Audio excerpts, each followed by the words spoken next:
സമുദായ സംഘടനകൾ തമ്മിൽ ഐക്യമുണ്ടാകുന്നതിനെ സ്വാഗതം ചെയ്യുന്നുവെന്ന് കോൺഗ്രസ് നേതാവ് കെ മുരളീധരൻ. സാമുദായിക സംഘർഷം ഇല്ലാതാക്കാൻ അതുമൂലം സാധിക്കുമെന്നാണ് ഞങ്ങളുടെ വിലയിരുത്തൽ. രാഷ്ട്രീയമായി UDF-ന് ഒട്ടും ദോഷമുണ്ടാകില്ലെന്നും കെ മുരളീധരൻ പറഞ്ഞു. NSS SNDP ഐക്യത്തോടെ പ്രതികരിക്കുകയായിരുന്നു അദ്ദേഹം. സമുദായ നേതാക്കൾ എന്തു പറഞ്ഞാലും സമുദായ അംഗങ്ങൾ അത് നോക്കി വോട്ട് ചെയ്യുന്നവരല്ല. നേരെ മറിച്ച് അവരുടെ നേതാക്കന്മാരെ അധിക്ഷേപിച്ചാൽ അവരത് സഹിക്കില്ല. വിമർശിക്കുന്നത് വ്യക്തിയെയാണ്, അല്ലാതെ സമുദായത്തെ അല്ല. പിണറായി വിജയൻ ബിഷപ്പിനെ നികൃഷ്ടജീവി എന്ന് വിളിച്ചപ്പോൾ ആ സമുദായം പ്രതികരിച്ചു. വെള്ളാപ്പള്ളി നടേശനെ ബിനോയ് വിശ്വം വിമർശിച്ചതിനാൽ കുഴപ്പമില്ല, എന്നാൽ പകരം സതീശനായിരുന്നുവെങ്കിൽ വലിയ കുഴപ്പമായേനെ എന്നും കെ മുരളീധരൻ പറഞ്ഞു. സമുദായ നേതാക്കന്മാർക്ക് അവരുടെ സമുദായത്തിന്റെ അവകാശത്തെക്കുറിച്ച് പറയാൻ സ്വാതന്ത്ര്യമുണ്ട്.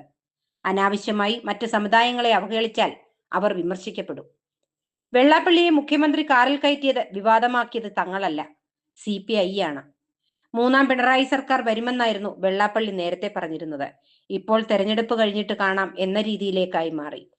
സമുദായ ഐക്യത്തിൽ UDF-ന് അശേഷം ഭയമില്ല. എന്നാൽ അത് നിയമസഭാ തെരഞ്ഞെടുപ്പ് വരെ നീളുമോ എന്നതാണ് സംശയമെന്നും കെ മുരളീധരൻ പറഞ്ഞു.